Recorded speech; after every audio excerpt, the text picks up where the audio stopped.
So I love nursing because I want to affect change into people, especially people who are going through a crisis period in their life. I want to be able to make a difference and to reduce stigma within mental health. Yeah, that's really good because some people have a really negative image of mental health nursing, that they don't do a lot like general nurses, when really, due to therapeutic relationships building, I think mental health nurses do a lot more than people think. I agree with that, but I love the fact that every day is completely different, and even though you have the same service users may all have the same diagnosis, how they present with that diagnosis is completely different. It's not like with adult nursing, broken leg, you deal with a broken leg. Bipolar, it's just insane. Yeah, no two people are the same. No. I love being part of the mental health team. I love the support that mental health nursing brings. We're like a little family. Yeah. Yeah.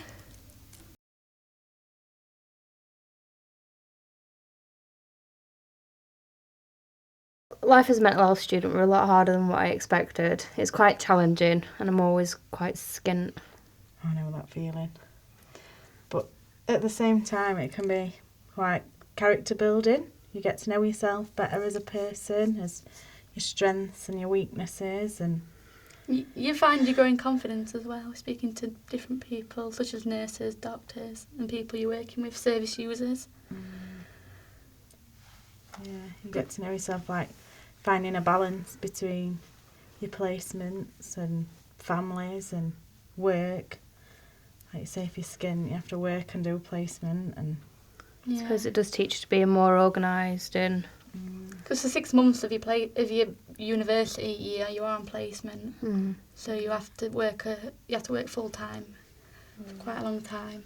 Be organised, good time management. And you go to a lot of areas, different placement areas, meet different kinds of people. Get like a broad view of all different aspects of nursing and like the different areas of care that you can go into. It gives you a good knowledge base, like for the future, isn't it, where to go. Yeah. I also find at uni that it's quite useful having a lot of support from people in your class, because we're quite a small class, aren't we, mental health students. So you know everybody, you get along. We made quite a lot of good friendships, haven't we, really, between us all. Yeah. I like it because it's smaller as well, because you're closer, aren't you? Like your bonds are closer. And And there's a lot of older students as well. There's a big mix for us from 18 when we started up to almost the 40s, really. Yeah. Oh, some are mid-40s, aren't they? Yeah, there's a lot more mature students. Yeah. But there's a lot of like life experience brought to it as well. A lot of varied experiences, which helps as well.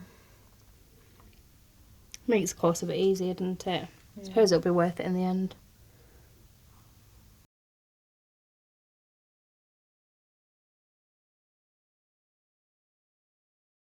So the first time I realised the importance of the therapeutic relationship was when I was working in dementia ward, and I helped make a life storybook with one of the patients.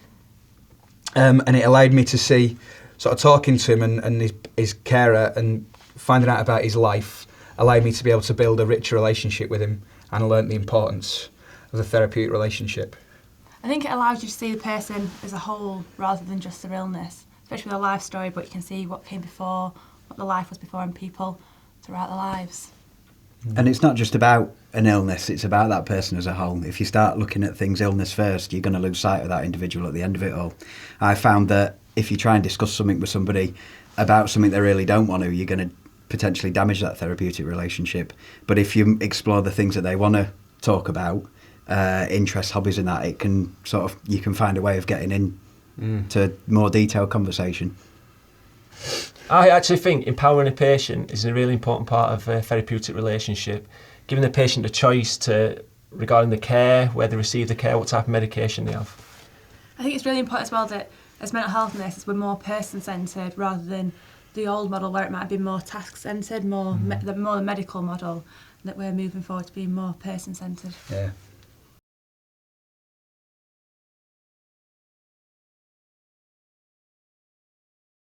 My hope for the future is to become a courageous nurse that stands up and makes a change. My hope for the future is to become a caring, and approachable nurse to be able to take the time to listen to our service users. My hope for the future, once I'm qualified, is to be the nurse that both service users and staff members look to for answers during difficult times. I want to be a compassionate nurse that always takes the extra yard for my patients and undertakes positive risk taking.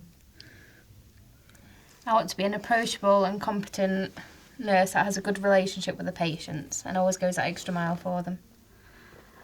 I want to be a caring, compassionate nurse, and I want to have a positive impact on people's lives that I work with.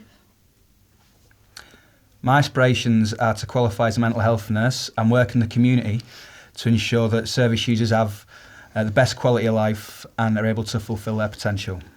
My aspirations for the future are to work in a rehabilitation setting, to aid people's recovery and to get them moving forward to move back into the community.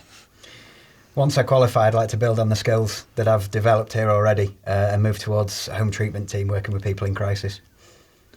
My aspirations for the future are to become a good, competent nurse that embodies the 6 Cs.